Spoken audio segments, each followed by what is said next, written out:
Welcome to Universally Speaking with Rahim Islam on 860 AM WNOV, The Voice. I am your co-host, Ptosha with a P, Davis, and we are honored. We have our host once again here with us in the studio today. He in Milwaukee, doing what he does. Rahim? Good afternoon, and welcome our Milwaukee community. And those listening via the internet. I hope. I don't know what the weather is out there like that. I don't know what this weather is doing, but I'm surprised you didn't have on a coat and hat and gloves today. I refuse to go that way. You're not going back. I'm not going back. I'm accepting it. I'm moving into the future. You're gonna become a Milwaukee when it get 50 degrees, summertime. Yeah, I guess so. And I'm protesting. You protesting? Yeah. Who do I protest to? We also have in the studio with us. Who do I file a complaint with? Who do you follow? God. Yeah, God. Uh-oh. You file a complaint with God. All right, so where's his office at? Everywhere. So where do I file the complaint at? Anywhere you like. Oh my God. So that means nothing. Exactly. That's exactly. A fake out. Exactly. So we begin every show with our digital libation. You can ready to introduce somebody else. I cut you off. You did, but that's okay. No, I keep you on track. So okay. Go ahead. So we also have joining us today Principal Dunlap-Parker from UACB Lee, which is Universal Academy for the College Bound Lee campus, 921 West Monarchy. How are you doing today, Principal Dunlap-Parker? I am absolutely fabulous, Tosha, and good afternoon, Milwaukee. So we kind of see, we was a little hyped. What's today? Was that Monday that we was a little? Yeah. But we all kind of chilled now. We all kind of laid back. Who's hype? Oh, you was off the charts on Monday. No. Remember, I wasn't here to start the show, and you started the show by yourself. Oh yeah, I do remember that. But I don't remember being hyped. Oh, okay. Well, I'm always on an even kill. Don't get me. Okay, what did Mr. Jones say earlier today? You was smooth as hair grease. No, symmetry. Oh, symmetry. Oh, he did say you was smooth as hair grease. Though. Symmetry. During the break, can you please pull back some of those Play back some of those moments from Monday when he was cool and smooth. Symmetry. Symmetry means that it's even kill. Even kill. Yin and yang. Too high, too low. Okay. I'm gonna let you listen to right Monday. In the middle. I'm gonna let you listen to Monday and see what you say. Maybe that wasn't even me. There's an imposter. It's like you just finished asking me where I filed my complaint. You said everywhere. Maybe it was an imposter coming in impostoring. No one would dare come in. No one could fill your shoes, nor could they share the things that you shared on Monday. That's not true. So we just having some fun with you, though. It's cool. That's okay. It's cool. It's all in fun. We're going to begin our show, as we always do, with our digital libation. And this is something we do to honor the ancestors, those who've come before us, and also our elders, those who are still here, but who we need to embrace and learn from and honor and respect. So today, Rahim. Well, you know what? I was just looking at there was a 2-part article we wrote called Blacks Must Make Memorial Day Memorable. See, you don't remember this from Monday? Is it coming back to you now? Yeah, it's coming. I knew I was going to screw that up. Every day. So let me say it again. Okay. Blacks must make Memorial Day memorable every day. Yes. Let me try that again. Blacks must make Memorial Day memorable every day. Okay, this is clap. We can clap. That's fine. Don't go and hate. It's all right. No, I'm loving. And I concluded in the article that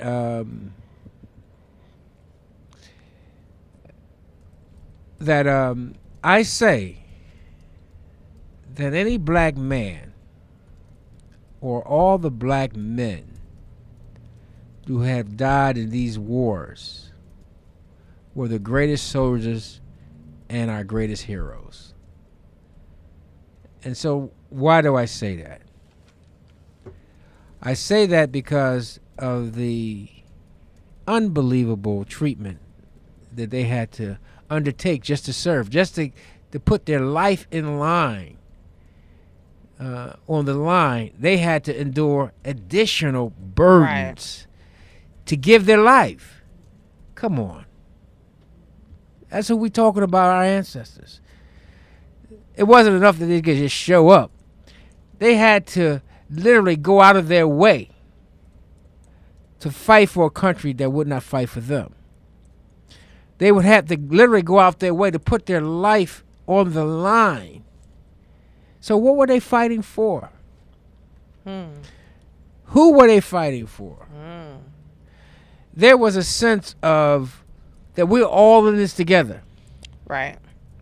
Meaning that if we can win and show our commitment to this country in spite of How they treated us. how we are treated and how they were treated, but willing to give our lives, to me, they were saying to the black community, they was bargaining on behalf of the black community. Now, so I say that they are the greatest heroes. They are the greatest soldiers because they risked their lives for an idea and a concept. Right. When their fellow soldier was reaping all of the benefit.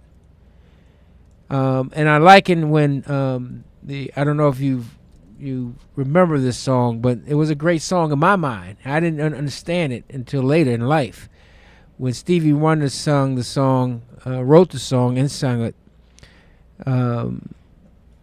"Standing on the Front Line," and this was direct relationship to the Vietnam War, of the many black men. One, there was a disproportionate number of black men that weren't even enlisted, that were drafted, compared to the white counterpart. There was a difference. We represented roughly 12%, or really 6 or 7% of the population. We had 13% of the enlisted. We represent 6 or 7% of the population, male population, and we had almost 15% of the casualties. So there was case after case after case of black men in the front line of the war. And nearly 60,000 Americans lost their life in that war.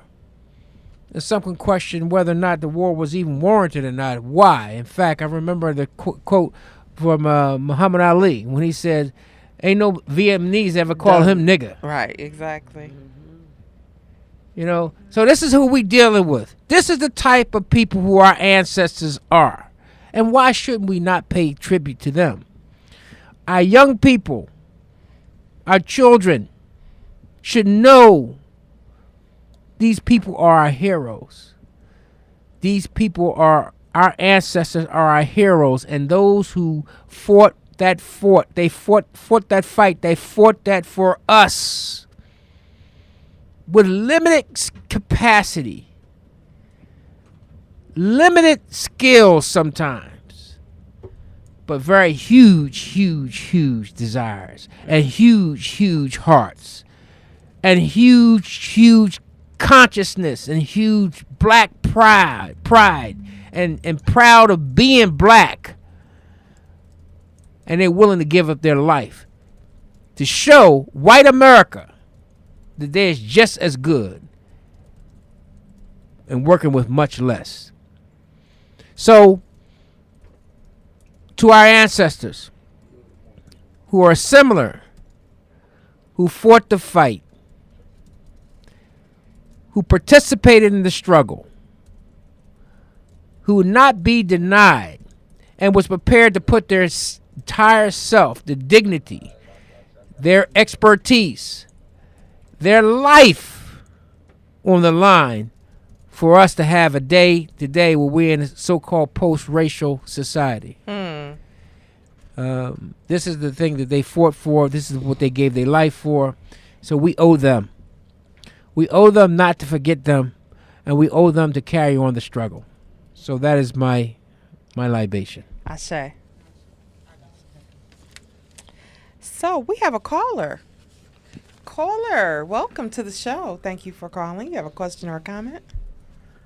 Yes, good afternoon, Miss Davis. Good afternoon, JT. How you doing? I'm good. How are you today? Oh, I'm not bad. I just want to show some respect to Rahim. Respectfully. Hey, Rahim. I'm here, my brother. Yes, sir. First of all, I want to show no disrespect or anything like that, sir. But Rahim, I always call you minister, right? You always tell me, I'm not no minister yet, but I'm doing that. But Rahim, sir, I just want to say from out of Philadelphia, just like in Milwaukee, Wisconsin, you just tell the truth. You write your articles, you tell it like it is. I ain't mad at you. So I just want to say, Rahim, thank you so very much, sir, for telling it like it is. And like you just said, because, Rahim, what you just touched bases on, sir, veterans that came back from the war and stuff like that, especially black men that fought in the war and came back home from Vietnam like I am, sir. I'm back in 1972. I was 19 years old, came back. I went in when I was 17. 1972, I came back at 19 years old. But Rahim, you just tell the truth, man. When we come back home from the war, we still face the same indifferences like we always do as far as justice, as far as economic or anything like that, as trying to survive and stuff like that. It's the same old school, same old stuff. And thank you for telling it like it is, and thank you for being for real, Kareem, because you just telling it like it is, sir. And I appreciate you doing that. For me being a veteran like that, okay? Thank you. Thank you for your service.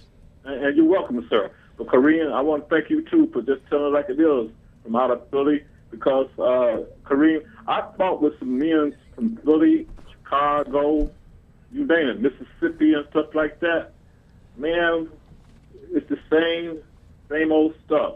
When you come back home, you did your service, you did your job, watch out for your country because you love your country too. All right, because that's where we come from my family and whatever the case may be. But when we come back, no matter what we do, Kareem, we be honored about that, and we try to raise our kids like that and stuff like that. But when we come back, we have to face the same old thing over and over and over again. And when you write your articles, sir, respectfully, you just tell the truth about that. How enough is going to be enough? You know, when will we come together as a people to stand together and fight against this, okay? Because only we're going to be able to do that, Kareem. And, sir, I know I'm all over the pages and stuff like that. I don't mean no disrespect, Kareem, but Kareem, you tell the truth. I'm trying to get you, sir. Black people together. We know what's going on. Not only black people, anybody, but especially black people. I'm going to talk about us, okay? Only us. When we, black people, decide to come together and do something to stand up and fight against injustices and stuff like that, what you've been doing wholeheartedly since you've been doing what you've been doing, sir, from out of Philly, Milwaukee, or whatever the case may be, wherever you go in the United States. We have to come as a people to come back and stand up and fight and be for real about this. And Kareem, I'm sorry. I didn't mean to go all through all of that. Well, that's all right. Thank you for your call. And what we'll do is one of the things that I think that I'm very much in pushing for is to put things in context. So everything that I try to do is to get us somewhere, to take us somewhere. So where are we going? Like I was someone was telling us about, for example, when we look on the highway, we say, like, say for example, you're going to Chicago from Milwaukee. Well, you don't stop at the sign. When you see the sign that says Chicago, you keep going, because the sign only points you that you're moving in the right direction. So the right direction for us, and for what I'm attempting to do here in Milwaukee, is to synchronize,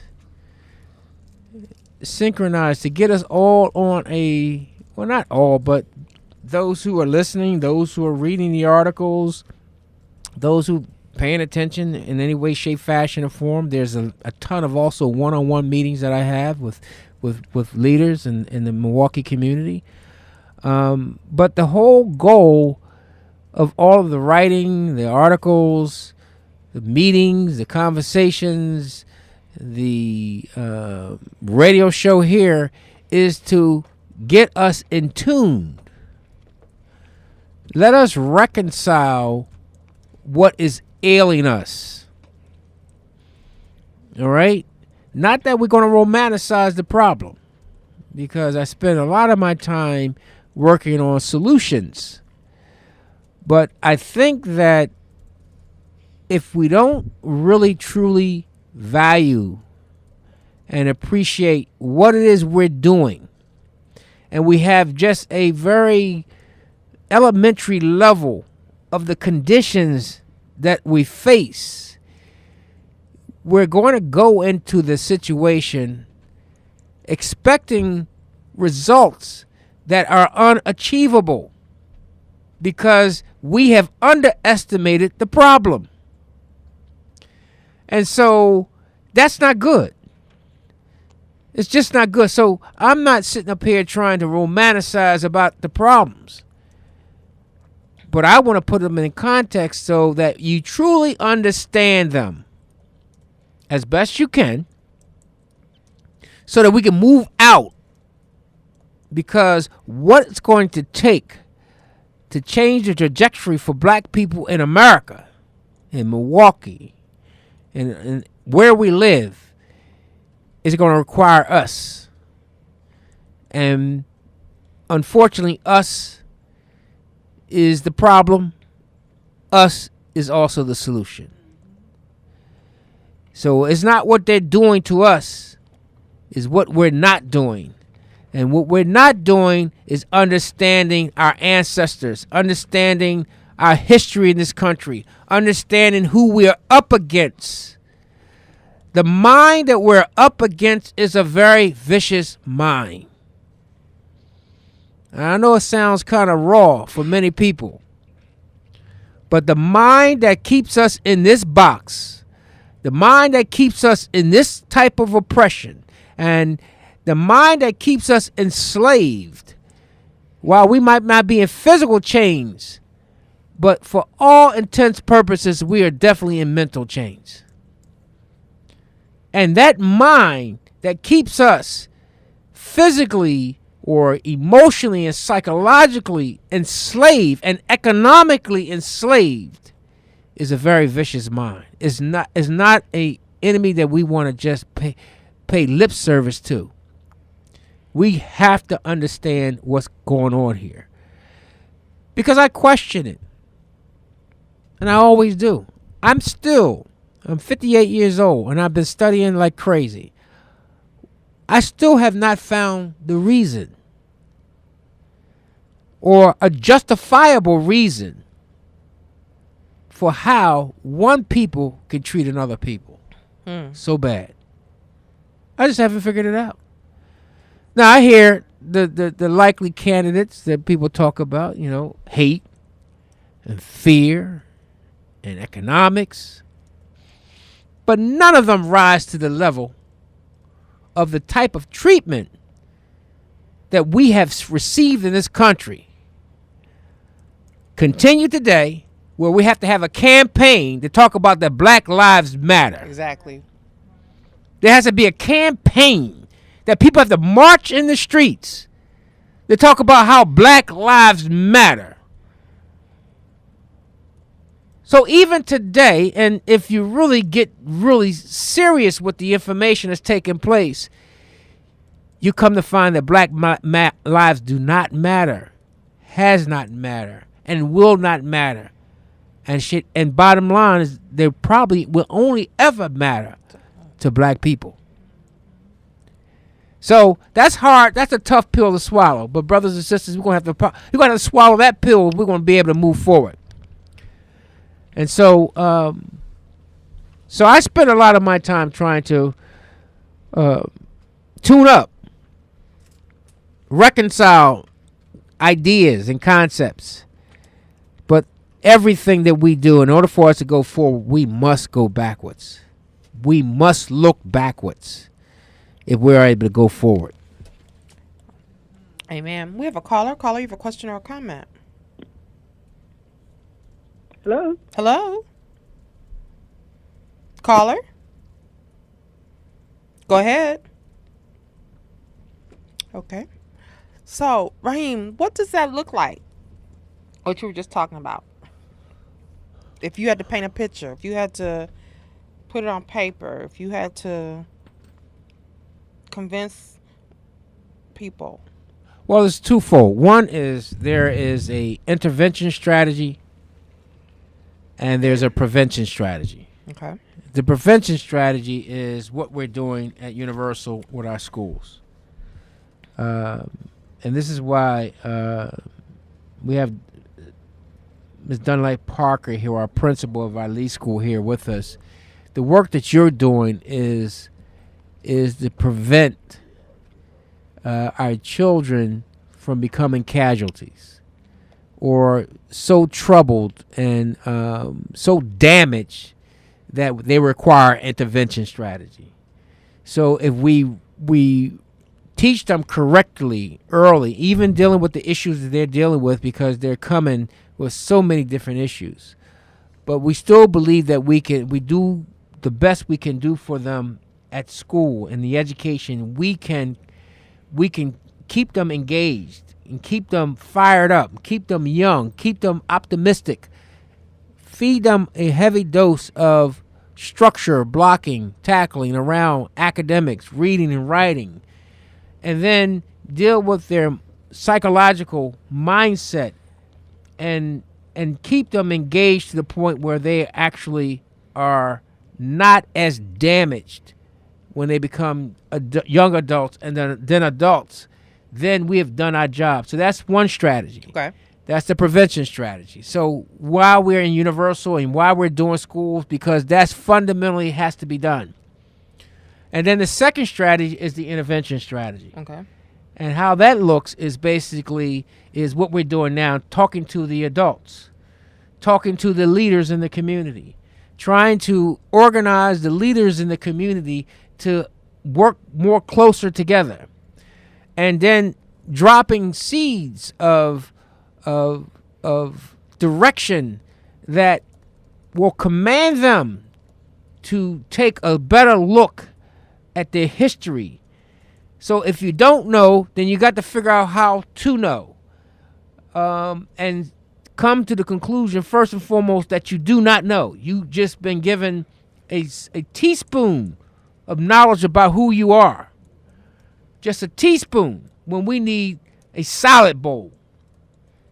And so how do we make the reconcilement? You got to go on a personal journey. You got to go on a personal path to start to study your own history. And then second, build some infrastructure right now to stop the rhetoric. That if we want to change the conditions that we face, we must do them by any means necessary. Now, I'll say that's for those who are silly and stupid. I'll say by any legal means necessary. For clarification. All right? But we are supposed to be free.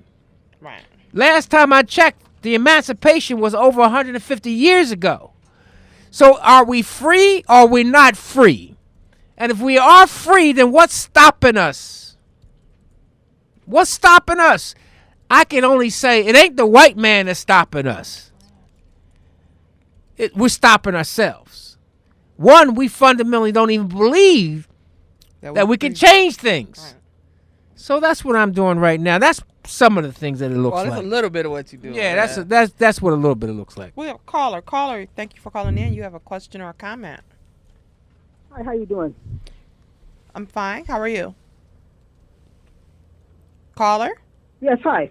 Hi. Hi, sorry about that earlier. You hit on everything right on point. I just happened to be in a car. Who is this gentleman speaking? I heard him speak before. This is Universally Speaking with Rahim Islam. That's Rahim Islam speaking. This is his show. Okay, I really appreciate your show. It's hard for me to hear it at work sometime. But you hit it right on point. We got to stop saying that it's someone else's fault. Sure, some things are other people's fault, other races' fault, law enforcement, but we got to go to school and educate ourselves, okay? We need to go to school. Whether you need to finish high school, take some technical trades up. And the other problem we have is that we don't have good parenting skills in our community either. We have parents that look like they're 35, 40 years old, but their mindset is not even going below maybe above 17 years old. So they're not thinking carefully either on some of the decisions that they make. You know what I'm saying? Yeah, we see it every day because what we're seeing now, we're seeing the effects of 3 or 4 generations of children having children. And can I give you an example now? A lot of people don't want to talk about this at all. Now, if you take back 20 years ago, or maybe 15 years ago, there was drug and alcohol babies called fetal alcohol syndrome. And a lot of them are getting Social Security disability now as a way of making a living and still going to work and having more children because they're not going to get a bigger welfare check anymore. They said they wanted to incarcerate some of the ladies just so they have the babies, but the civil liberties said no, because what happens is that if you're still taking drugs and alcohol, then we got this outpour of these people that have been on drugs and alcohol, okay? Now they're coming of age. They got Social Security checks. Now they're coming of age out of high school. Maybe didn't finish high school. If they did, they still don't know anything. Because you graduated from high school, that you learned anything personally. I know that personally myself from being a school teacher for years, also working in the courts now for several years, okay? What happened that these drug and alcohol babies, this is the downfall. If you look at the age group of these people from now and when they got out of school, and then if they would dig into their life and say, okay, Kimmy or Joe Blow was in jail at 20 or 23 years old. If you look back, which they won't allow us to, the parents have to do that. Those kids probably were a lot of them, not all of them, were drug and alcohol babies who have come of age. Now they're charging them as adults without a mental disability. You know what I'm saying? But they actually had problems. And if you look in the court system, which I know, a lot of those kids came from that era of the drug and alcohol babies. The other problem is the environment in which they come from is very toxic, very destructive. You're in institutional care. You get thrown out of a property that you live in, evictions, and then they go in a shelter. So it's hard for a child who is maybe smart to concentrate and get the attention that he or she needs because all the moving around the home or moving from another place to this place every other month or year. It's very difficult to concentrate and know when you're going home and you got other people in the home, other relatives telling that child what to do, and it's hard to concentrate like that. But I hear how people talk to their children, and then we expect people to get out here and we're going to march for Black Lives Matter. If it really did matter, why are we having all the shootings? And all the shooting people could give a damn about me marching anyway, because I don't exist to them. They don't even listen to talk radio. You got people, me and older people, the churches, maybe they're following and listening and telling us what we got to do. But I've been fighting this fight for years out here. And I'm going to tell you the other one I did. I marched when Frank Jude got hurt. I didn't march for Frank Jude. Let's get that straight now. He's got issues from a long time ago. I marched because what they did was wrong to him and anyone else of that would be what they figured it was discriminated against by beating him up and saying he took their wallet. I marched for people's rights and stuff. Whether being an attorney or not, he had the right to go to that party and be there without someone accusing him of something. But Frank Jude had issues himself, and he's damn near broken. He's back in jail now because he had diagnosis of having some complications as a child, and that wasn't taken care of as a child. And then it manifests itself into an adult lifehood. Now he's being charged as an adult, not adult with disabilities, but adult who is supposed to be cognitive of what's going on in the community. You know what I'm saying? So there's a lot of psychological stuff. And the other thing is that we need parents, not to say that the school is wrong. The school is doing fantastic when you're not in there because the building's not open. It's the parenting, but they can't take the parents to court and say you're wrong because your kid didn't learn anything. So they want to put it off on teachers, who a lot of teachers do an excellent job. Well, what you're describing, and I want to make sure because I want to cut through your concerns and obviously you have the same pain. We all share the same pain. I want to get to the other side of that, because what you're describing, and I don't want to take on any one issue. You talked about parenting or our children, and you're describing some structural challenges that we have. Yes. And so, but here's my to the listening audience, to our Milwaukee community, to the black community, we have to figure out a strategy in spite of all of that and more. And this is what you're describing is what we are up against. And so the only thing I can say to what you're saying is you're correct, yet but we still have to bring our minds together, like yourself and others who have expertise in these different areas, and come up with strategies that are winnable and doable based on limited resources, based on a massive, massive problem. But we have to have hope. And I have hope, but I've been sitting on committees for years, and I still sit on committees now, trying to do better. If there's anything I can say on to give suggestions out, and then maybe we can meet with the children at 15, and not even 15. Talk to them at 12, 13 years old. We need to go into the schools and let them know. Well, they'll take the down. Here's what I would say. What I was meaning, because I didn't want to cut you off, but we got to move on. But here's what I would say to you, is that there's nothing you personally can do, and nothing I personally can do that's going to make a really any real difference. This thing is way out of control. What's going to give us even a fighting chance, and a very slim chance, but one that I'm willing to take, and that you should as well, is come to understand it is nothing that we can do individually to deal with this issue and really change and move the needle. I mean, if we really want to see outcomes, yeah, you could do some things and you can help one person, 2 people, 3 people, but we got to help thousands, and we got to move this thing at that kind of speed and kind of scale. And the only way we're going to have that kind of transformative outcomes that we have to deal with is we have to work together. We have to organize. So we're going to introduce a concept very shortly called the Milwaukee Community of Leaders. And hopefully that you and others can join and be a part of that, and we become a catalyst for change. But we're aggregating our capacity, and we're going to look at this thing differently. We're going to approach this thing differently. And I can tell you right now that we're going to have to change our way and our approach of doing things if we want different outcomes. And those outcomes, we all want them, but we're not looking at the practices and the behaviors that we're carrying on that can either produce a different outcome, or 2, actually supports the outcome that we're actually so appalled by. We're appalled by these issues of our black people are being drugged down the street. We're appalled by the fact of our black men being incarcerated at rates that are alarming. We're appalled by the fact that our children are being fed drugs and are part of drug environments and unsafe environments. But yet we still cannot mount any kind of campaign to change it. Yet we're appalled. Well, we have to take personal responsibility. Just like they do, we have to. And what does that look like? That looks like, 1, recognizing that I cannot do this by myself. I have to work with my brother.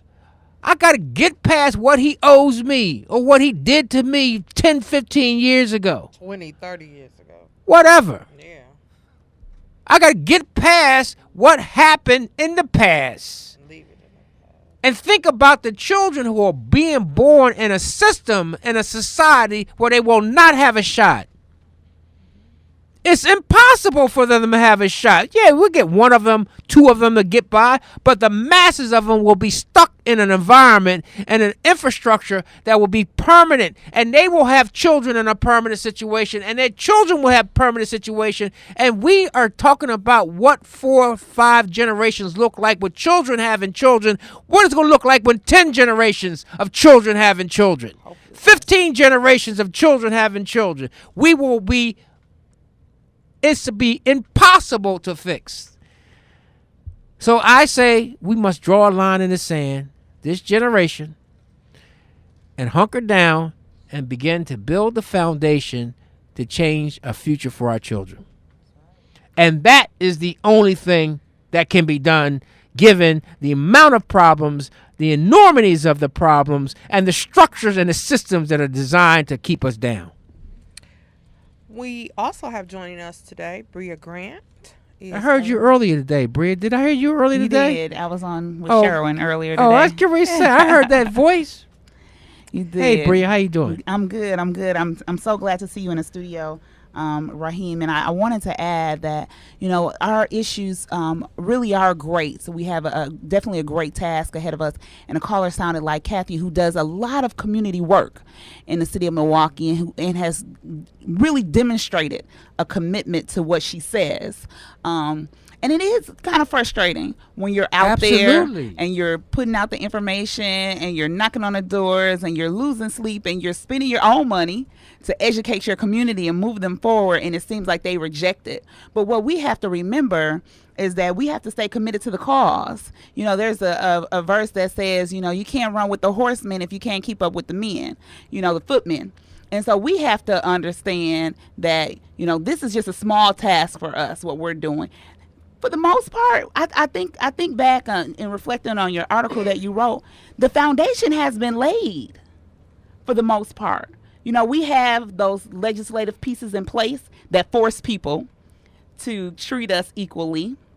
And what we have to do now is empower ourselves to really take action and to really, to its full potential, take advantage of the opportunities that lie in front of us. So we have to be examples and continue to be those examples to those that are in our network, in our area, that just watch us. They may not even talk to us, may not even be relatives, but if we continue to be the examples and the change that we want to see, it will be a slow process, but over time it'll happen. Yeah, and I think the to what you just said about I hope and pray that anybody who's out here working on our behalf, that they don't be offended by what I said. I'm in no way, shape, fashion, or form. In fact, I love you. I love you for the work that you do on behalf of our community. But what I've been able to see and put pieces together, and here's the thing that we must do. And as a people, we must do if we're going to be successful. It's one thing to say, oh, how bad things are. And that's the outcomes that we're looking at. When you look at high levels of unemployment, high levels of poverty, high levels of incarceration, and on and on and on and on and on. Those are outcomes. What we need to do, what we must do, and most of our efforts have been centered around dealing with those outcomes as if they just show up one day. Right, instead of prevent. Right. Mm-hmm. They don't just show up. They are percolating. Right. They're percolating. There is an infrastructure. There's a continuum that is producing those outcomes. So we just can't look at the outcome of whatever issue that we're talking about without understanding and examining how those outcomes are created. Mm-hmm. How and what are the multitude of systems that are touching those inputs to push them to the outcomes that we're having. So, for example, when you look at the prisons, the industrial prison complex, or the criminal justice system, and we have lawlessness in our police force. All right? So how many black men have been arrested for nothing? Right. I know firsthand. I've definitely been arrested. Sure, I got arrested for some things I didn't even do. Probably should have got arrested for, but that ain't happened. But I definitely got arrested for, I know the feeling of being arrested for something that I did not do. For a fact. And I guarantee you there's quite a few black men who gone through this system who have felt the same way. They've been arrested for something they did not do. Mm-hmm. But when you have rogue police officers and you have a politically accepted environment that accepts the beating and the abuse of black men Killing. and the killing of black men, then you have a contributing system supporting a rogue police force. Now, not that, put it like this. People on a police force, they got don't snitch, don't tell in the street, but they got snitch, don't tell And the police? in the police department. Yeah, it's called Code of silence. blue. Yeah, the code of silence. Code It's blue. been going on for a long time. So it's a whole lot to deal with. If you want to deal with the issue of mass incarceration, you're going to have to deal with the system, the court systems. You're going to have to deal with mandatory sentencing legislation.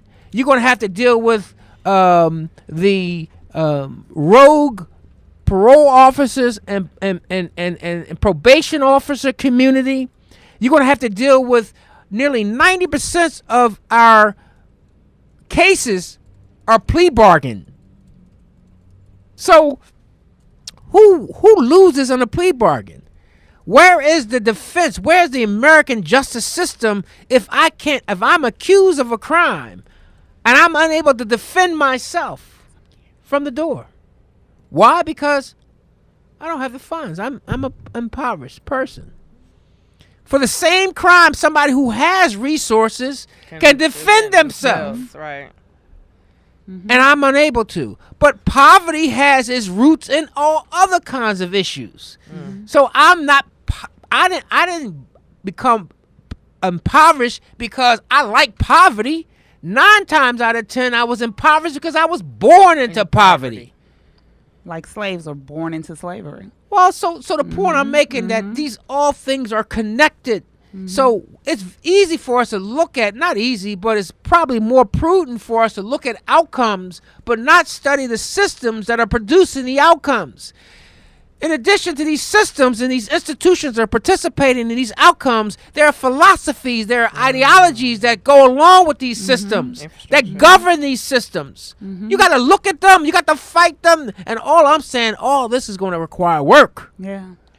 Serious work. I'd like you to share. I know we weren't on the radio. We were in a meeting, but when you shared the analogy of moving the dirt, that was very powerful to me. Well, I was at a meeting. Well, first of all, I've built a lot of things in my little small short career as a developer, a real estate developer. And by the way, that's what my background is. I'm an CPA. I'm an accountant. Now, this is a long way from being an accountant. Of course, the numbers. But being an accountant and a financial person got me into real estate development. And over along real estate development, I've been able to do a lot of real estate development transactions, building housing, building institutions, organizations, infrastructure. And so it got me a very strong appreciation for infrastructure. So I would sit in these construction meetings and I would be overwhelmed by the amount of information that I was learning, but most importantly, the process, the step-by-step process of building. And the first step process for building is foundation building. And so the other day, I was in a meeting, and I'm on the 15th floor of a building, and then right across the street, they're building a massive hotel, huge hotel in Philadelphia. And I sat in the meeting, and I kind of was engaged in the meeting, but I had a chance to look out the window, come back to the meeting, go back to the window, come back to the meeting. But why I was going back and forth to the window? Because I seen these trucks, and I seen it looked totally unorganized. I mean, it was a big hole. Like chaos. And it looked totally unorganized. I seen this truck moving dirt over here. I seen these people over here doing something. I seen the surveyors doing something. I seen people doing stuff. But when they end the day, it looked like nothing's been done. Not a thing. That's foundation building. It's not pretty work. I mean, it's hard work, in fact. And you really got to know what you're doing. But the reality is, we want to live into Penthouse as a community because we want it fast. Now. We want it now. We need it now. We need relief now. And I get it. I understand that part. But the point I don't get is that there got to be some amongst us who understand that they have to take the time necessary to build the infrastructure, the foundation for this movement that's going to be able to handle these issues that we're talking about. So that foundation work is what we're trying to build right now, is beginning to go into the ground and prepare to build the foundation for a 25, 30-story building, because on each one of those floors, we'll have the capacity to address the issues that we face. Well, I wanted you to share that analogy. We're going to actually go to break, but the reason why I wanted to is because sometimes people just need you to break it down to them as simple as, you know what, this is going to be some dirty work, hard work, like laying the foundation, moving some dirt, before you even get a chance to pour the cement, before you get a chance to do anything else, that there's some grunt work that needs to be done, and it looks like nothing is getting done, but as you said, it's laying the foundation. And a lot of times, we're talking, out here about the future and what we see and the big picture, and sometimes people just need you to break it down for them. Well, and that's what I was trying to say to the sister who just called, and to everyone else who's out there in the path working on our behalf. We want you to continue working, but these issues that in my humble opinion, these issues that we are dealing with is structural in nature. And when they're structural in nature, you literally almost have to, either you get in and change from within, or you have to tear it down and rebuild. Right. And that's what we're attempting to do. You have to do it. There's no other way. Okay, we're going to go to a break. When we come back, we have some other guests that are joining us. You are listening to Universally Speaking with Rahim Islam on 860 AM, WNOV, The Voice.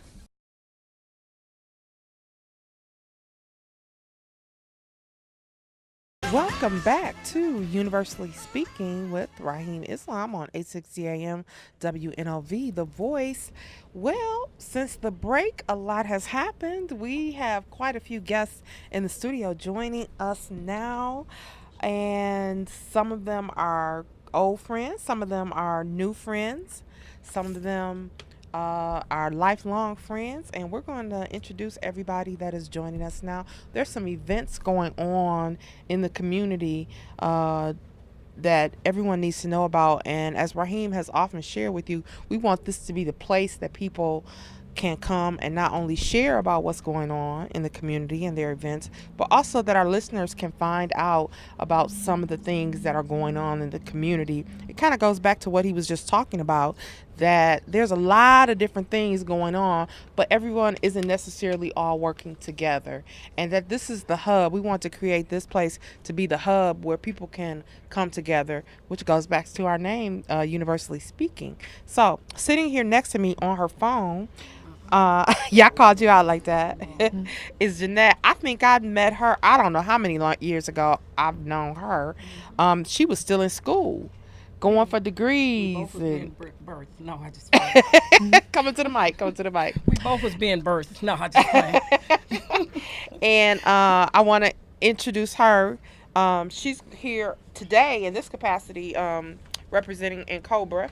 And if you've been a regular listener or a recent listener, I mentioned in Cobra, and that day that I mentioned it, I didn't know what the acronym stood for. I knew it was Black something, but it's actually the National Coalition of Blacks for Reparations in America. And we also have joining us today Brenda Gray. Is that Dr. Gray? Dr. Gray, that's correct. Dr. Gray, and she's with the Milwaukee Area Health Education Center. I am. Okay, and we're glad to have you on the show. Your first time being here on the show. We're glad to have you joining us. Thank you so much. And both of these ladies came with information for us and information for the community. So what we want to do first is start with Dr. Gray. And Dr. Gray, you have an event that is taking place and coming up tomorrow. Tomorrow. Okay. Can you tell us a little bit about that and what's going to be going on and the impact in the community, and just share a little bit about your organization as well? Certainly, I would love to do that. I have to say first, I can't take credit for the event that's happening tomorrow alone. I have a staff that works with me. Bria Grant is my operations director, and April Alexander is my workforce director, and I have other staff who've been diligently working with me and my board to prepare this event for our community on tomorrow. It's going to be at Sharon Seventh-day Adventist Church on Titonia. Okay. And I may not be saying it the way Wisconsin say Titonia. I think when I first got here, I would say Teutonia, but I think it's now Titonia. So you have to bear with me with my Mississippi accent. We have a lot of Indian names here. So does Mississippi. Right. Native so does American, Mississippi. I guess. Yes.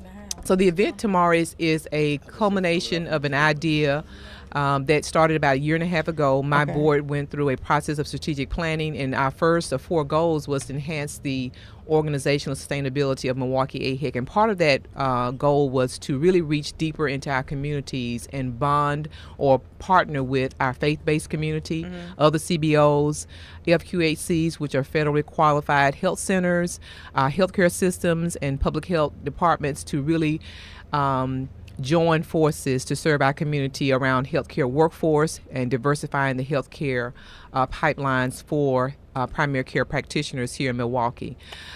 Okay, you threw out some acronyms, CBO, AHEC, all that stuff. For our listeners who may not know what any of those are or may know some of those are, I want you to start with AHEC. Or a host. I want you to start with your organization and just, very briefly, what it is that you do. Okay. And then your impact, and you just talked about strategic planning and your board and your community, but we really we want to know what your organization does. Absolutely. I'll have to qualify this, though. Now, when I moved to Wisconsin, it was known as the alphabet soup. So you guys started the whole thing with all these acronyms. So first, Milwaukee Area Health Education Center, or AHEC, Area Health Education Centers, were founded in the early 70s to look at diversity around health care and also to look at how we educated primary care providers, because we are, as we know, the nation is browning or tanning, and we need providers that look like what the nation will look like in the next 25 years. So our founding visionaries about 50 years ago had the conversation, drafted legislation to found area health education centers, and I'm the executive director for the Milwaukee Area Health Education Center. So how many are there? This is nationwide, statewide? What? So it's a national network of partnerships. There are about 240 area health education centers nationally. There are 7 here in Wisconsin that cover the 7 regions of the state. Okay. So now I want to go back to your event. So tomorrow it says the Summer Resource Fair 2015, Saturday, June 6th, 11 a.m. to 3 p.m. Health and wellness information, raffles, kids games, horseback riding. Absolutely. Okay, and much more. So tell us a little bit about that. Well, the idea for the resource fair, although there is an emphasis on health, there will be other resources available for the community around housing, wellness. There will be games and activities for the students, the children that will be attending, arts and craft, food, fun, and friends to fellowship around the community getting together. Oh, so is there going to be any other things? I see family fun and free food. Free food, yes.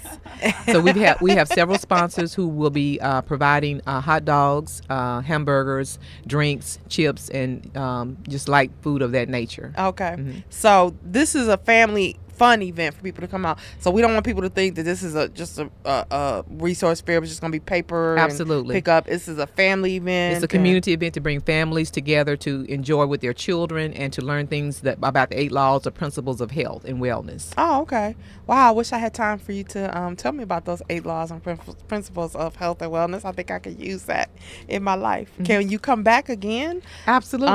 We'd love to come back. Yes, so we can have you on for an entire segment, and I want to hear more about the organization, and we all definitely need what are they? The 8 laws of health. 8 laws of health. You got that, Rahim? Yeah, I practiced them. We can hear you crunching right now. I practice 9. So nutritious eating is one of those 8 laws of health. No, I'm very familiar with the holistic approach to health, and as part of one of the strands that we have to significantly improve upon as we move forward, we have to become more healthier, but healthier is total health, financial health, is mental, spiritual health, it's a holistic, it's physical health. So, I mean, but we so that means that's what I've been saying all along. We got work to do. Right. And actually, health is one of the, if you have read or studied anything about the Universal Plan, one component is the health and wellness that we are, I don't want to dumb it down, but that we're big on, that we make sure that we weave throughout everything that we do. Absolutely. We haven't been able to do as much here in Milwaukee, but in Philadelphia, we have health clinics in all of our schools, correct? Yeah, that's right. But I have a question. What does this community look like in Milwaukee who's doing this work? I mean, would you say primarily around health education, or what are you dealing with any other infrastructure issues in health? We are dealing with, in particular, I think one of the infrastructures for health is creating or developing infrastructure for emerging healthcare workforce, which So is health the community providers, so in particular community health workers. Okay. The Community Health Worker Alliance, or the Wisconsin Community Health Worker Alliance, which was founded through AHEC, has been working with legislators, our community partners, federally qualified health centers, our health departments, and our health systems to build that infrastructure to support that emerging workforce here. And it's one of those key pieces that the Affordable Care Act allows for reimbursement. It has 2 prongs. One is that it empowers the individual with a sustainable wage to take care of their family. The average wage is around $14.78 an hour. Within this industry. Within the this healthcare industry, okay, yes. Okay. And it also allows an individual to work within their communities to advance self-care management, to help people with multiple chronic conditions, connect them to affordable health care, to connect them to other resources that will enhance the quality of their lives. Because the work she's doing, as I hear it, is foundation work. Right. It's structure. Yes, it is. It's infrastructure, structure work. So what other organizations doing the kind of work in this area, African American led, or that are doing that kind of work here in Milwaukee? Or is there an association of organizations that's doing this type of work, or are you by yourself? Well, there is a collaborative or coalition of partners that under the Wisconsin Community Health Worker Alliance that are helping us forge this agenda for community health workers. Because I would like to see if we could, part of the strategy going forward with this whole concept of aggregating our capacity is looking at all of those who are working in that space to come to work together. Absolutely. To figure out how we can kind of unite that capacity, because that work is so important, but also is not the glamorous kind of work. I mean, it's Absolutely, great when it you get the ribbon cutting and you see a health centers open up. Yeah. But how do we ensure that we have our people that's going to be engaged in this and select this as a viable profession? And it runs the gambit, because what I'm seeing also across the board is the lack of black doctors and the shrinkage of black doctors. But again, that you just don't show up and those shrinkages happen. That's happening in the whole continuum, starting out of high school, or what goes on in our public schools, going into high school, completing high school, getting into universities, the right universities, and the like. Well, I mean, I really appreciate your comments about, how that collaborative work can have a greater impact. And the Alliance and even the work of Milwaukee AHEC has been founded on the cornerstone of collaborative partnerships. But you're right. Along the way, when there is this, what I call the trench work, this unsung work where people don't see you behind the scenes, building relationships and having meetings, and if one person shows up, you keep moving forward. Right. When we started the Alliance, we had 84 partners at the table. Currently, we have about a less than a third of those same partners and new partners at the table. But even with that in mind, I am of the school of thinking that that we move forward if there's one person at the table. Keep it moving. And people will continue to come to the table. The right people will come to the table at the right time. In another initiative that we're working on within my organization, and we've had this program for about 7 years, is Youth Health Service Corps. And it's one of those pipeline programs that addresses what you're talking about, ensuring that there's opportunities for minority and disadvantaged populations to be in that pipeline and receive the type of nurturing and support and supportive services that will advance them continuing on to pursue those healthcare careers, so that we can have this diverse healthcare workforce that we need in this nation. And Ptosha, another thing that we're looking at trying to implement as the Milwaukee community leaders is basically anyone who's already organized. Exactly. In their different field, they get a front seat, in this whole thing, because it's so hard to organize your discipline.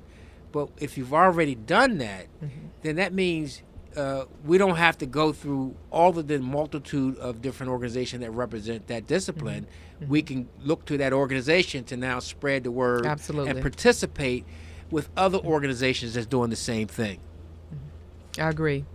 Exactly. So when Rahim refers to, if you're just joining the show, Milwaukee Community Leaders, it is this shared leadership, and we don't want to use the other word, but it's shared leadership, and it's all of us coming together with organizations like yourself, us, Jeanette, everyone, so that we can work together to move down what Rahim often refers to as this 10-lane highway. Is it 10 lanes? And so that's what we... It could be, but it's whatever we make it, but clearly there's a couple paths that we know. Health is one, and so we've aggregated that one, and there's some energy synergies that's happening. Then we need to get behind you and that effort.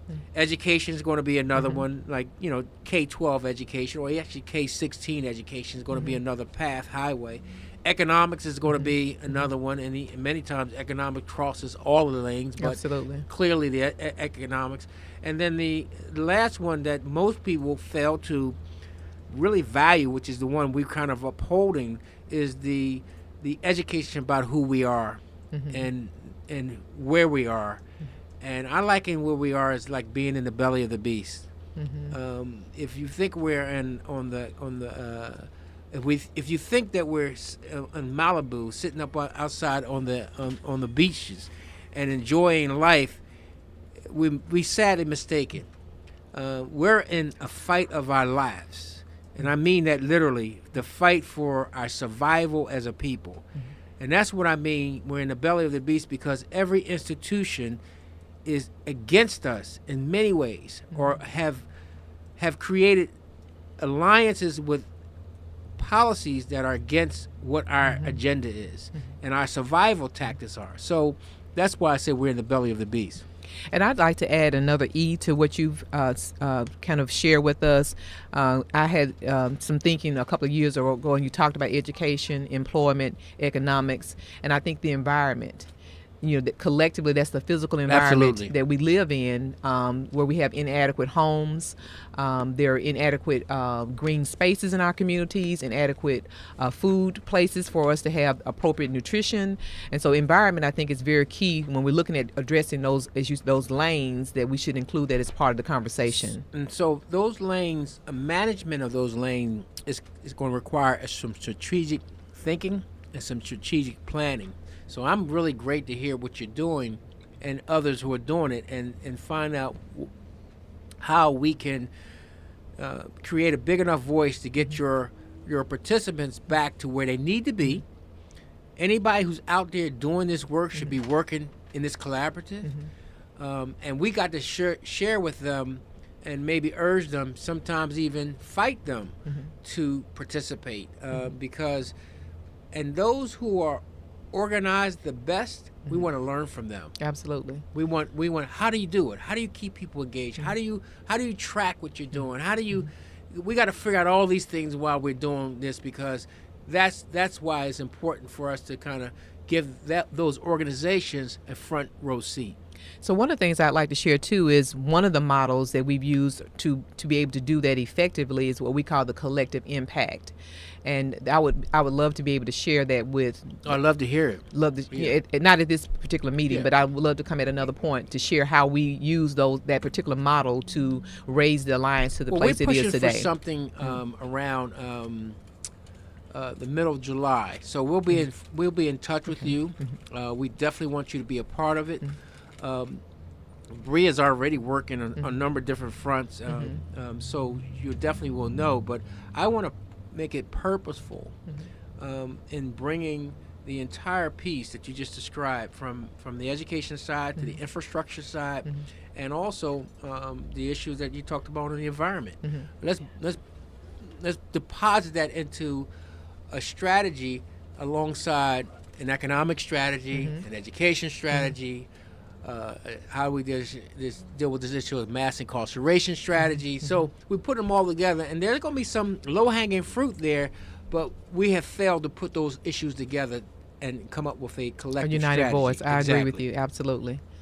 And that's really the intent of the model collective impact, because if each person puts their grain of sand into a bucket, we begin to dispel those things that we don't want in the bucket. So, Dr. Gray, people that are coming out tomorrow, the address is Sharon Church, 2389 North Titonia Avenue. Who do you want to come? Everyone? Bring your family, bring your kids. Mothers, fathers, cousins, aunts, uncles, children, anybody in that community that are looking for resources for the summer. One of the things we have there, the United Way will be there, a host of other community-based organizations. Universal Academy for the College Bound Yes. will be there. Yes. We can't. So we have a number of community resources for our families to be able to get information and connect like those with. glasses she got on. Y'all should see these glasses. They're cool. Them some slamming glasses. Yes. We're talking about Principal Dunlap-Parker from, this actually is right by her. Oh, is it? Yes, 3 blocks this is away. actually literally blocks away from the Lee School, and she will be there. Definitely. Tomorrow we will be enrolling students. Will she have those glasses on? Yes, If she you will. asked her She's to, taking I don't a think she's break gonna from never her take them off contact. now. She will be there, and we're also recruiting for all instructors. Mm-hmm. We're Yep, scholars we're looking and for some staff. elementary certified teachers. We definitely want to meet you. We would absolutely love for the community to come out and meet us. We will also be canvassing the area prior to the start of the fair. So this was just a pleasure to meet Dr. Grant and realize the work that she's doing in our community. But we want to continue that work at Lee.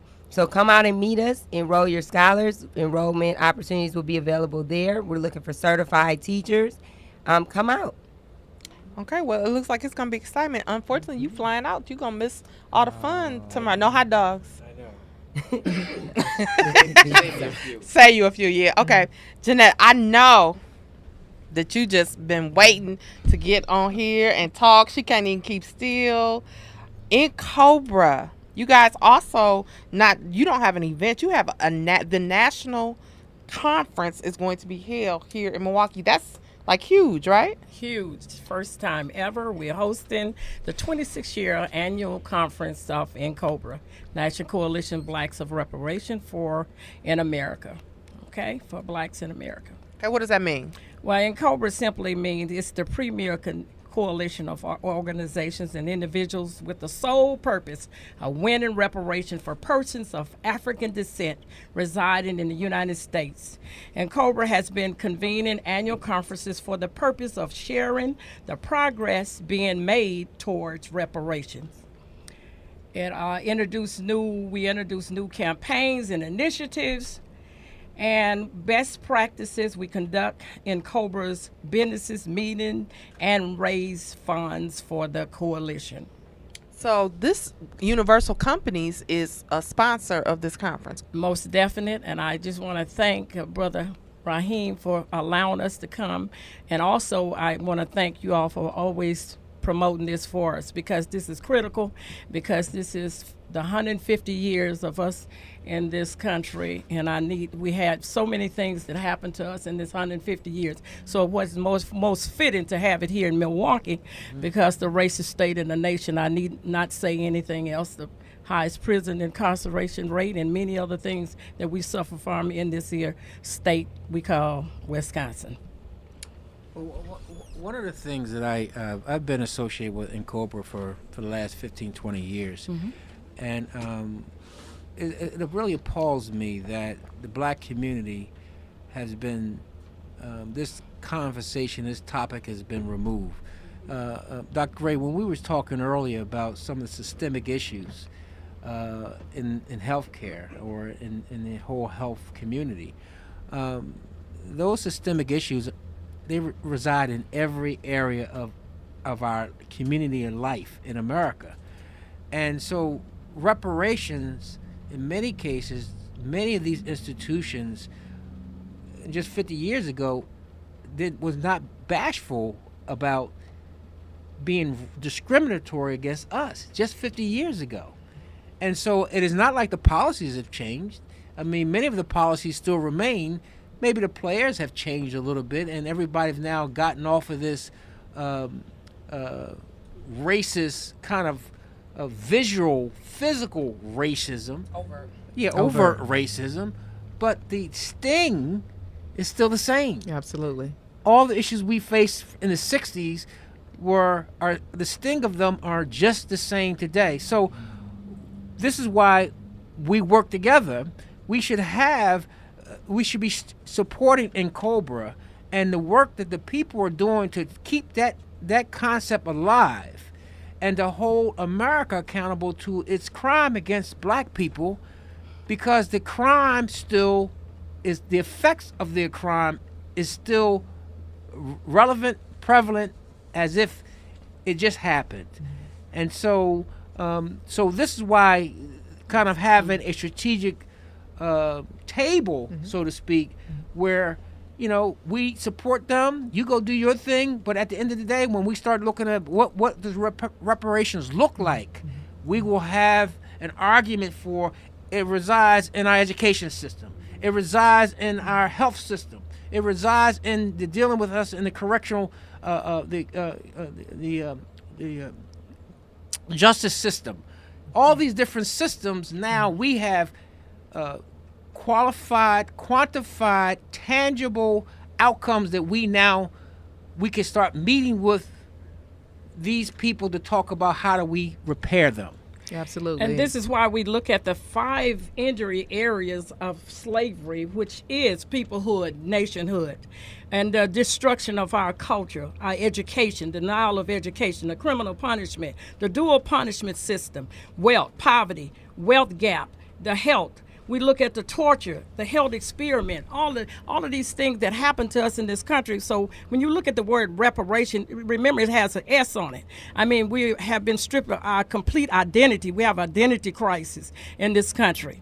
And so this is why it's so critical, and this is why we decided to just thought about it. After we researched and looked, we just posed these questions to people. And here's what we said. Do you believe that African Americans should receive reparations? Just think about that. And what forms should reparation take? Who must make reparations? And is an apology necessary? I'll answer that one. Hell no. That's what I'm talking about. And who should receive reparations? No, hell no. And then how will the United States and its resident benefit? So we look at these injuries, and then this is why this year, and like I said, it's 150 years, you take a look at, we did a chronological, all of the things that took place in this 150 years, and it's in our program, our ad booklet, our sponsor booklet for people to sit and take a look, and we're also going to be discussing all of these injuries, looking at the injuries, and we're bringing in Dr. Leonard Jeffrey from New York. Of course, you know that he's a reparation person, and also Dr. Ray Winbush, from Baltimore, from the university, and he wrote a book called Should America Pay? And at that time, he was a professor at Fisk University, and so he moved on to be a professor at Morgan State. And I can't wait to hear he come and talk about it. Also, we're going to be looking at the intergenerational, the disconnect, because if we don't teach our young folks about reparation, because many times we may not receive reparation, but we want to make sure that we educate the ones that upcoming of how to receive reparation and what we need to do, because we got to heal ourselves holistically. It's internal damage and it's external, and what we reflect. And with the mindset we have today, this is why we have these conferences, because we must heal ourselves to understand how to receive reparation with an S. So we have to look at that, and that means that we have to deal with self, and we have to heal. And in order for us to do that, we have to learn what it means to receive reparation, and how, and what it is what we do is, as we are studying and we're looking at it, and because if you give us some money, the mass of us, you give us some money now, some monetary gain, you know what we're going to do? Go buy us a Cadillac, go buy us something that's not tangible, no land or anything. We'll do that, and then what we do is we'll go and get that, and we'll give it right back to them, and they say, "Now this is your reparation. Now get out of our face." Well, that's what. So we got to dispel. What I think what you're saying, basically, we got to dispel what reparations is. That's right. And what reparations can't. It's not a check. No. Right. It could be a check, Right. but it's not necessarily Just a a check. check. 40 acres. And I wanted to ask Dr. Gray, did you know that the health agenda was a part of the reparations platform? I did. I'm Okay. familiar with there. I can't remember the voices in Mississippi, but there is a movement underfoot there. I know for at least 20 years that have been having those conversations about reparations. And I'm reminded of a quote I heard a gentleman say that we have to really bring to our consciousness about how the laws of this nation were established. And some of those laws, many of those still exist, as you said today, are the architecture for crime.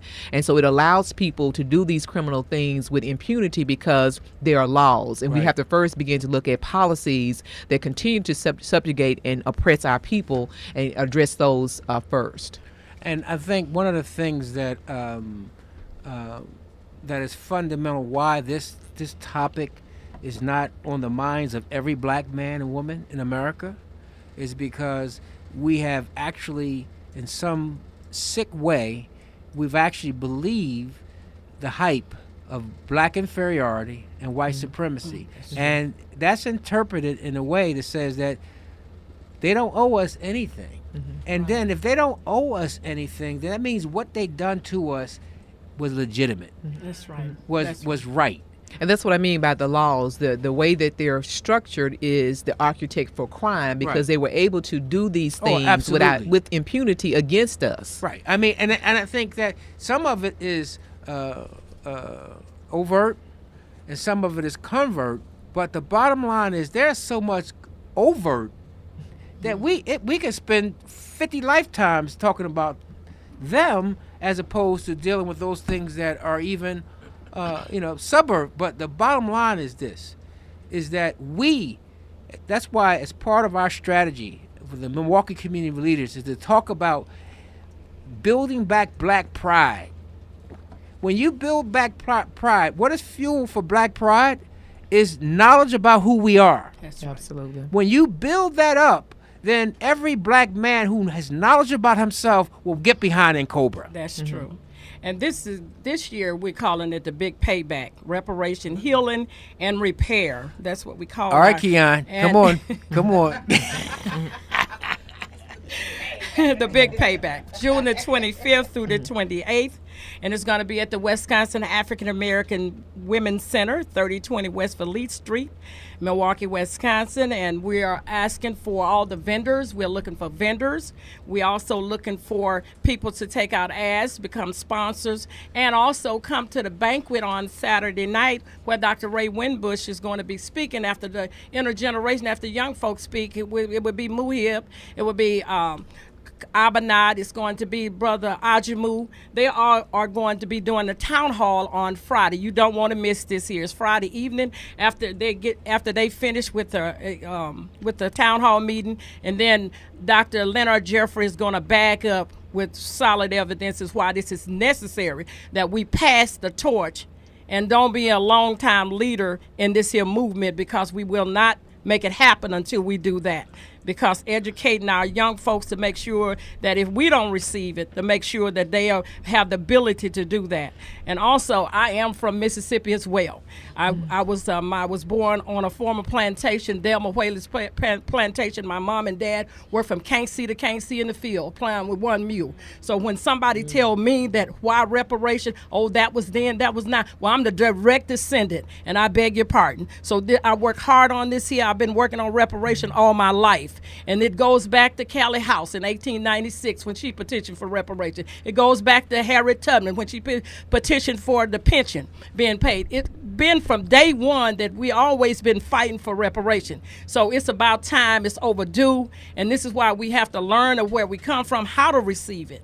The only way that we're going to be able to receive it correctly, and that's land. Land is tangible. The 10 states where the most horrific Ma'afa took place, we call it Ma'afa because that means you genocide, you get rid of after you done worked us to death. And so what we call it the Ma'afa, and that's the 10 states, Louisiana, Mississippi, Alabama, Arkansas, Tennessee, all of those areas where they worked our ancestors, where the climate was where they could grow indigo, tobacco, rice field, sugarcane fields, all of those areas, South Carolina, North Carolina, that they hardly don't talk too much about it, but you need to look at that history because it's so much rich history there. My friend Imrani, her dad was almost beat to death in North Carolina, where it was slavery was. Well, I call it freedom fighters. I would beg to differ. We're more enslaved now than we ever was because our ancestors was captive because a captive always want to get free. It seems like we don't want to get free today. Holler at me. So what I need for you all to do is understand this here. Please holler at me. I take this personal when somebody walk up to me and tell me, we don't need no reparation. What you talking about? Understand, it's our language. We need to be able to study our language in the schools. Well, let me just say, because I'm sorry, I get emotional with that. Don't even play. I'm gonna do you like they do me. Let's get some water. Throw it on her. She's hot. Don't even play. No, but here's what I want to say to what you're just saying. Because I'm just so thankful that you're carrying this fight. I'm just thankful. But what I'm disappointed in, I'm disappointed in our community. And again, it goes back to what we talked about earlier. We talk about what we want, but yet we're not prepared to fight for it. That's right. And so what we should be doing is getting behind any organized effort to deal with some of these massive issues. That's right. And so we can't start this tomorrow. No. Because you're already doing it. Let's get behind you. And so the leaders in our community, the so-called bourgeois Negroes. That's it. The ones who, not even them, because we don't want them. We want the sons and the daughters of the house Negroes. That's what I'm talking about.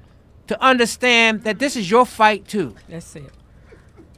You need to be a part of this. You need to be champion of reparations. You need to be behind reparations because reparations are going to repair, or at least attempt to repair, the multitude of issues that are actually crippling our community. And so I don't know what the answer is, but I do know this.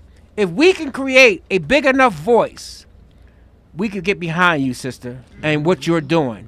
And we can now begin to strategize and deal with the issues that's going to ultimately get this back in the public opinion and public discourse, because it has been removed and strategically removed, and the ones who have been removed it is our own people. That's true. But when they talk about like an apology, I think oftentimes of a young child who you're trying to correct, and they might say, I'm sorry, but it only goes so far because you'll see that behavior again. And I think when we look at society around us, those same practices take place every day. So an apology is not enough. No. And I'm telling you, just being next to her, I have chills through my body because I feel like this is such an urgent issue, and we have to educate our young people on it. So when we talk about empowering yourself, this is the type of knowledge that you need so you can move forward and get our community and get empowered and do something about it. But it takes people like you. I mean, absolutely salute you. My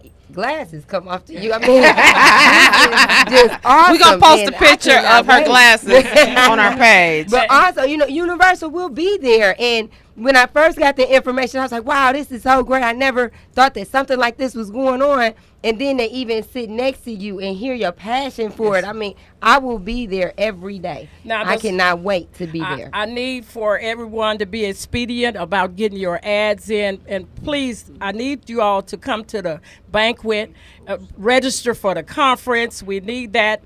When you register for the conference, the entire conference, you get your shirt, you get your bag, you get a free a year's membership. Now, you can't beat that for $70. And now the late fee is $125. The late fee is $125, but if you're 60 and over, just holler at that $70. It's $70 for all of that, for all the 3 days that we're having the conference. You can't beat that. You go downtown and have 2 string beans that's not done, and a big hunk of beef, and you get them $100-something.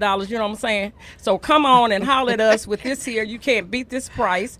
And you want to hear? We're gonna finish the show out with you. You ain't got to rush. Oh, okay. You ain't gotta rush. See, I'm just You ain't like, gotta rush. You ain't hey, gotta I'm so passionate. We're gonna take a break. We're gonna come back. We're gonna talk some more about yes, Cobra. because I need to get right. Y'all holler at me. We're gonna make this the best conference that we ever had in the whole 26 years that we've been having this. Reparation Ray, I watched him in Detroit work so hard, and they sodomized his daughter and everything because the brother, they call him Reparation Ray. Unfortunately, it's not here. Mama Porter. When we advocated, we went to before Judge Narqua in Chicago and petitioned for a crime against humanity. She was a direct descendant. The Hurdle sisters. Oh, I can go on, you know. Okay, we're gonna let you go on. We're gonna take a break. All right. If you have questions or comments, you want to know more about this, please call in. The number's 444-5250. You can call in, join the conversation. You can get information about the conference. We are going to break. When we come back, we're going to talk some more because I got to let you know, Rahim woke me up in the middle of the night to make sure that I had this taken care That's of. what I'm talking about. That's what I'm talking about. You're listening to Universally Speaking with Rahim Islam. Oh, and I'm the co-host, Ptosha with a P, Davis, on 860 AM WNOV, The Voice.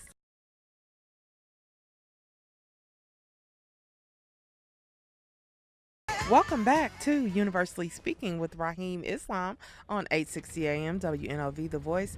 I am your co-host, Ptosha with a P, Davis. I'm not sure but I guess I ain't got no choice. Now it's me. Rahim gave me that tagline, Ptosha with a P, Davis. It was getting hot up in here. We had to, cut the air conditioning back on. You was doing what Rahim does every week. No. He actually, there was a generation, I'm sure they don't say that now, was dropping some knowledge. You were dropping some knowledge. And even while we were on break, you were sharing some historical knowledge about Milwaukee, about Wisconsin. Pull the mic up to your front. And we want you, I told you before we went to break that we're going to make sure that we take this out with you. So I want you to share a little bit of what you were sharing over the break, but I also want you to make sure that we get this information out about this conference. This is not a one-day thing. No, it isn't. And there's some different things that are going to be going on and people that are involved. And I want you to talk a little bit about that. Well, we are talking about the National is coming to Milwaukee. Of course, we'll be hosting the National Conference. And Diane and different people Diane is the chair, the co-chair, female co-chair, and Brother Ebbs is the male co-chair. And they all come in, and all of the 5 injuries will be addressed by all the plenary and the workshops that we're going to have throughout the day. And it'll start off with the, registering, and that's from 8 to 8 p.m. on Friday. And we're having a meet and greet, and I'm calling all the elected officials, in particular the black ones. I had asked for a letter of welcoming, and I have not received but 2 letters. And I say I'm appalled because I need to get those letters. Don't make me call you out. So I need to get those letters. And also, I also need to get some sponsors from you all.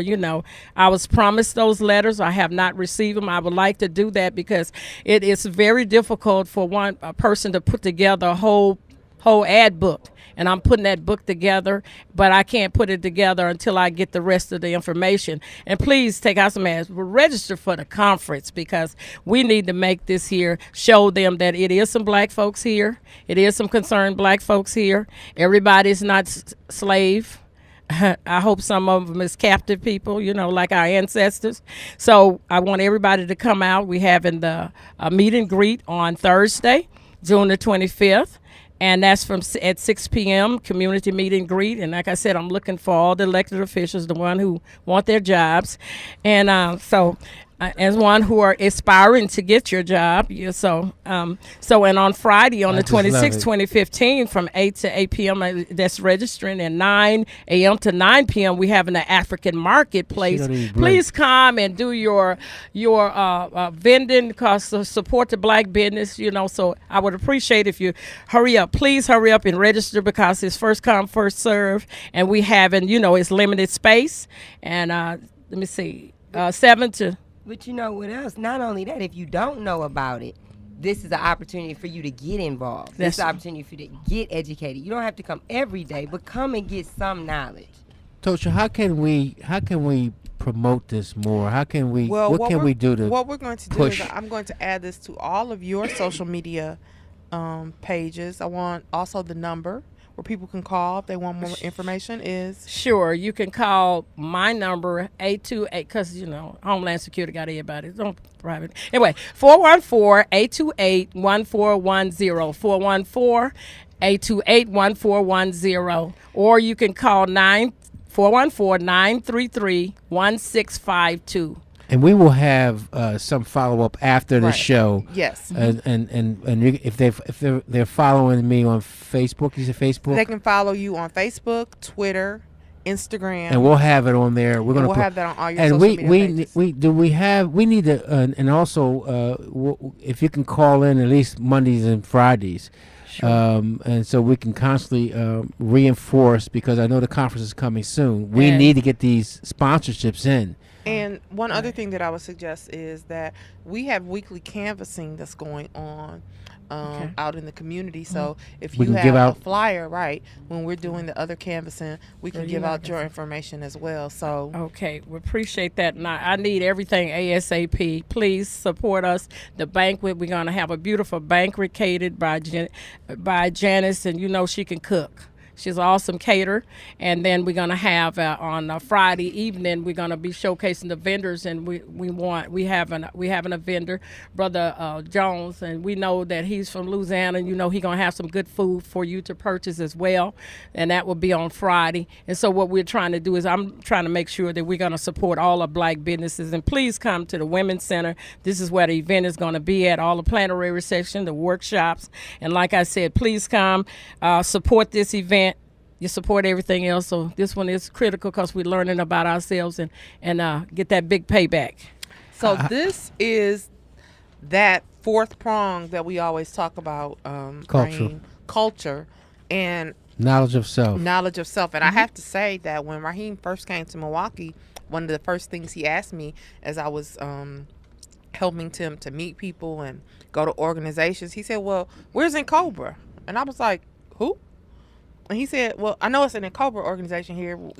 How do I get in contact with them? And I need to get to their meetings, and I need to be there, and we need to get involved with them. So that was my lack of knowledge, having seen the acronym but not knowing exactly. And me, I've known you for ever and a day. I know birth.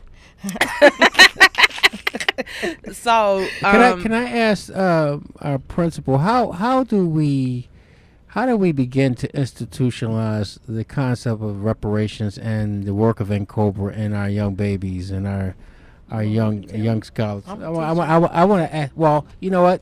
Then let's see how far she comes. Okay. If she don't come far enough, then you can say like, hey, no, that ain't far enough. But this is what you got to do. But I just want to hear your thoughts. Okay. I appreciate that too. When we talk about no pressure. The Universal Academy model and the development of our Parent Resource Center, just this type of knowledge is definitely a resource for our parents. But not only that, when we look at our curriculum as a charter school, we're able to infuse this very walking history that's amongst just right here available to us. So it would be more than our pleasure to have her come, and even I talked to her about even doing a series to educate our parents who oftentimes are young, Right. but then we translate down and we start talking to our younger students. But it starts with first some knowledge on our history. So it's translating what we talk about right now as reparations, but when we talk to our younger students, our children, we talk about just what we've gone through as a people and the pride or the strength that we've shown throughout the years, and we talk about what they can do. So we got to first teach them about their history. They got to know from where they came. Definitely. And then secondly, we start talking and empowering them through education, not just in the books, not just in role modeling the behavior we need to see, but spending time with individuals like my sister right here who can teach you and talk about the importance of this. But then we bring our parents in so that we can bridge even that gap. So our Right. conversations are around, this is who we are and this is why we deserve this. But we're constantly moving forward. But if we can get that extra push that reparations would provide, we're talking about, when I talk about Lee, I say you want to be brilliant, engaged, and empowered. That's what I'm talking about. So if we can get our students brilliant in regards to this topic, if we can engage our families and those young people, we ultimately empower them, and then we build another coalition. We build more membership in this Cobra movement. Did And- I pass? Oh, Did I yeah, pass? well, no question. I love it because Sort of, kind of, yes. Well, Yeah, let me- but no, she did. But Doctor, let me- I want to talk about the local speakers because I think it's critical as Okay. well. Dr. Cecil Austin is going to be talking about the psychological damage, and then we're having Brother Smith from UWM and from Dr. Smith, Dr. Robert Smith. Yeah, he is going to be also bringing it home as well. And then we got Sister Pan Africa. Pam. Yeah, Pam Yeah, I Africa. met with her the other day. She she's said going she to was be coming looking here. at. She's going to be also doing a presentation as well. Actually, too, because the town hall meeting is going to be. Hands up, don't shoot. Black Life Matters, and they're gonna also be looking at the injuries as well. And I think Sister Abenad and many of the young people are gonna be presenting, and I can't wait to hear. And they are gonna hit the Ajamu, and all of them is gonna hit those. I believe they're gonna hit all 5 of those injuries. But the focus is going to be do Black Life Matters. And how does it connects with reparation? Of course, we know it does. And so I can't wait for that to happen as well. She's going to be speaking on Saturday and on Friday as well. And a huge program we're going to have, of course, drumming. And we're going to have on Sunday, we're going to close it out with our ancestor celebration. And we're going to be at the Butterfly Park, and that's at 10 a.m. And the Butterfly Park is right behind Pick and Save on 37th Street. And that's where Brother Manir, he is our architecture. He constructed called the Indaba, the Great Sit Down. And that was came out of the mother country, West Africa, also South Africa, where there was any kind of altercation with any family members or anybody, they would have this great sit down at the knee of the elders to learn that we all have to work together and get along. So it's I can't wait for that as well, because we're going to pull everybody together and pull the community together just to show how not only that has to happen, but that healing has to take place, and that's a definite part because he did architect for the ship. The first ship called Jesus that went over to get our ancestors. That was the first ship. And so he depicts the ship. He has the ship heading towards north and everything. It's a beautiful, great set. Many people didn't even know it was there. Some people came in from Tangier, and I took them over to see it, and they just started crying and everything. And they took pictures, and I took Dr. Carr from Howard University, my keynote speaker for King Fest, because I also do King Fest. Okay. You know what? Can you come back on Monday? No, really, serious. I'm being serious. What time? We're here from 3 to 5. Oh, no. I don't get off until probably 3:30. Well, we'll see you at 4. Okay, I'll So, get here around because 3:30. I I know- might holler at you before Okay, that. If okay. Bishop But you let could us go. always call in too. Right. If Bishop let her go, Okay. no, I'll get emotional. Okay. Oh, Do it okay, in yeah. I person. want because there's some more information that I want to make sure that we grab from you. But we are actually we're going into our last 5 minutes, and there's some house cleaning things that I have to get done. I'm gonna bring Housekeeping. some young people with me. That's wonderful. That's So what I want to do. We will see you on. We'll Because see I don't you on want to talk Monday. about myself. I want y'all That's to hear fine. how Well, you've been And- phenomenal. Yes, number I'm one. so glad that you you were can able- talk. All You right. can talk, and you always have a place, universally speaking, I thank you so much. because what you're doing, I believe in it with all my heart. He does. Thank you. And so it is consistent with the whole concept of the movement we're trying to create, and knowledge of ourselves, but also there is a debt that is owed to us as a people, and we have to force and get this group to pay that debt. All right. Quickly, sister, you missed one thing. What you're as a principal for the school, that you get our babies from day one, because they start genocides and tracking our babies as soon as they hit that door. So if we don't catch them and we let other people educate them, and then when you get to college, you holler at them, they don't want to know about themselves. So I wouldn't want to know either, because somebody else done conditioned my Sure. mind. So you got to catch them when they hit that door. You got to start telling them who they are as soon as they hit that door, and don't let nobody else educate them but you.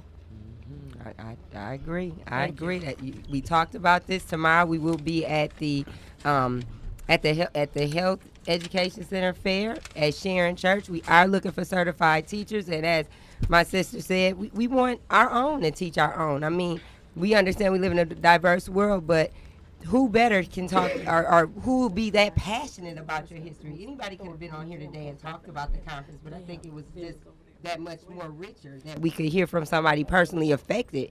All of us in this room are direct descendants of slavery, and we are owed. I talk about it in most social settings and say, you know what, if you don't want to give me a check, then pay my student loans back. Do something, but you owe me, because my ancestors built this country. So, I mean, you know, I'm telling you, I'm going to stop because I had to put on my fatigues and to do my sister soldier. So there's a lot going on this weekend. There's the Black Health Coalition Walk that's going on tomorrow at 10 o'clock. Registration is at 9. And also, if you like the van, you'll call. If you like the van, make sure you contact Brother Claiborne Benson at the Wisconsin Black Historical Museum. Is where we're going to end up at. We're going to have a nice program and everything, so you can showcase whatever you're trying to do, in particular the university. Thank you so much. I appreciate you. Okay, so we're going to make sure that you hear more about this. We have invited our sister here back. She'll be back on the show on Monday. Make sure you join us 3 p.m. to 5 p.m. Same time, same station. You mentioned Brother Munir, and I did not have a chance to, but I wanted to make sure that I start to put the information out. The last week in June, our Universal Cultural Center will be opening at our Webster campus. There are pictures actually on Rahim's pages that shows Brother Munir is doing the installation there along with Taki Ratan. So that's going to be opening up the end of this month, and we're going to figure out how we want you there. We want you to be a part of that as well. Rahim, take us out. Well, I mean, just thank you, sister, for your commitment and your passion, and the whole Black community is in awe of you, what you do, even though they won't show it. We're struggling and we're hurting. Right. And so many of the things that we've done, and when we talk about the unsung heroes that we've had in our community, you're obviously one of those unsung heroes. And my job is to get you from being unsung to being in the forefront, that people will know, and that this issue becomes an issue that I want to see them rejected. I want to see them purposely rejected, and then we know who our enemies are. Yes. Thank you so much. Take us out. Peace. Peace. And we'll see you on Monday. Have a great weekend. Enjoy yourself and enjoy each other, and just stay in peace. Thank you. Assalamu alaikum.